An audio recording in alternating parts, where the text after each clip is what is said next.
first video game I ever played was Pong. I remember seeing it and thinking, this is amazing. How is this possible? How can this happen? It was great. I think the first video game I ever played was probably Space War. The thing in the big fiberglass cabinet. I saw it in an airport once, played it.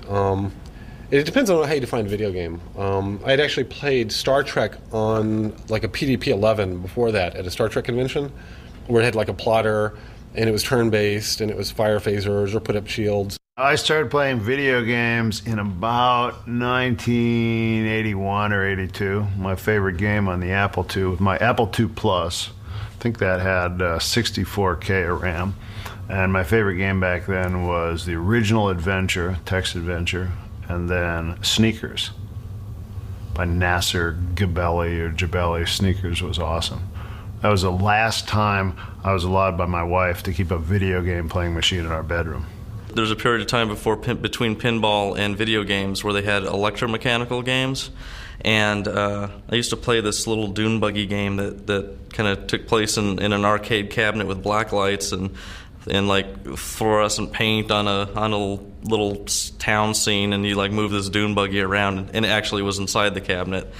And that was interesting until finally video screens were introduced, and the first ones that I played was basically Space Invaders and Pong and Asteroids. And when color started happening in video games, I got really addicted, and there was just lots and lots of games back in the early 80s. The first computer/video game I ever played was on a timeshare machine on a big IBM computer at the university that was a block from our house, and I went in and kind of stole time on it, and there was a screen that basically spit out numbers and letters, and I played Lunar Lander.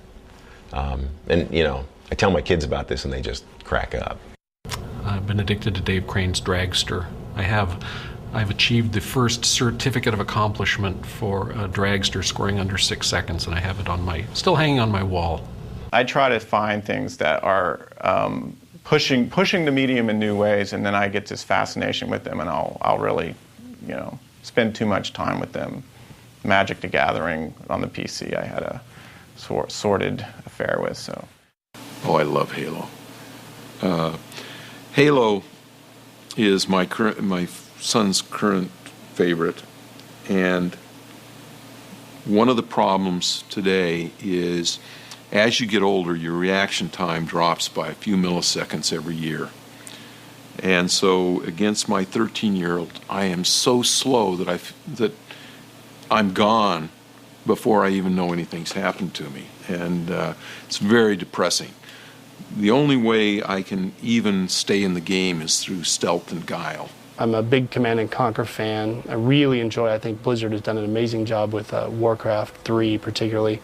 And then last but not least, Diablo 2, I think is an awesome game. I look forward to the next entry in that series. I would say Hammurabi on the TRS-80, which was like extraordinarily geeky, where you like managed a kingdom and whatever, you had to grow wheat and things like that. So it was cool at the time. I would say Crazy Climber, which was an old arcade game where you had the two joysticks. That was a big one. Defender was just ruthless when that came out, just because there was nothing like it. I spent a lot of years spending a lot of time with a football product called the Stratomatic, which is a really sophisticated simulation, but didn't even have any graphics. So I'm more about the realism and the strategy. And on the other hand, I love baseball games like High Heat Baseball, because in that game we were able to do such realism with the pitches that the strategy of being a hitter and a pitcher was so much more interesting, and you had to see it visually in order for it to really work correctly. I'm a big fan of Splinter Cell. I really enjoy Morrowind and really deep RPGs. And I have a kind of a soft spot for Myst-style puzzle games, because that's where I got my start. I grew up on the coin ops, so I still play like a lot of the old Williams Electronic games like Robotron and Defender and things like that I really enjoy. Me and my buddies used to play pinball every day, after school, during school, instead of school. And I remember when they first wheeled in those Space Invaders and Missile Command machines like they were some sort of alien structure that we peered around and were scared about and didn't want to give our quarters to, and slowly got sucked in over time into where pinball became a forgotten pastime. I remember in Japan, there was a game made by a company called Entex, which was a Pong-like game in black and white, worked on a television set, but it really didn't have digital scoring. So it was actually very similar to the Pong games that came out initially, but it was done well before that and well before the Magnavox games that were the precursors to all the more modern, home versions of these video games.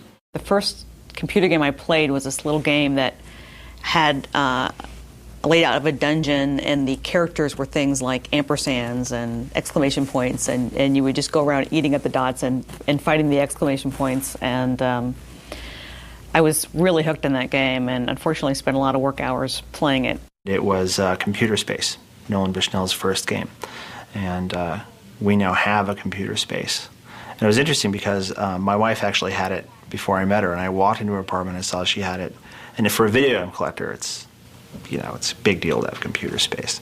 It's like having an original Da Vinci or something like that. One of the first video game things I've ever had was this little LCD Popeye game. It's just all it involved was Popeye catching cans of spinach being thrown from the sides by olive oil. So it's just a little dumb little thing, but I remember playing that thing way before like Nintendo's systems came out, before Sega was even around. So that was one of the first video games I ever played as a kid. First video game I remember playing, it was probably on the Commodore 64, and I think it was Lode Runner, which is a game in which you try to trap little enemies by making holes for them and watching them as the holes fill up and the enemies die. And I think what I really loved about that game is you could build your own levels, and my sister and I used to take turns building torturous levels for each other that were impossible. Like you'd start out in like a box, so it was like this exercise in meaninglessness. I think I started playing video games mostly in the arcades. I'd go to the arcade with my friends and play games like Tempest or Battlezone. And it was interesting. I didn't do it all the time. For me, what really hooked me was personal computers and being exposed in junior high to Ultima 2, and then all the games that came on from them, the Wizardries, the additional Ultimas, and all the fantasy role-playing games that kind of came on after that. That was what really inspired me to not just want to play games more, but actually be involved in creating them.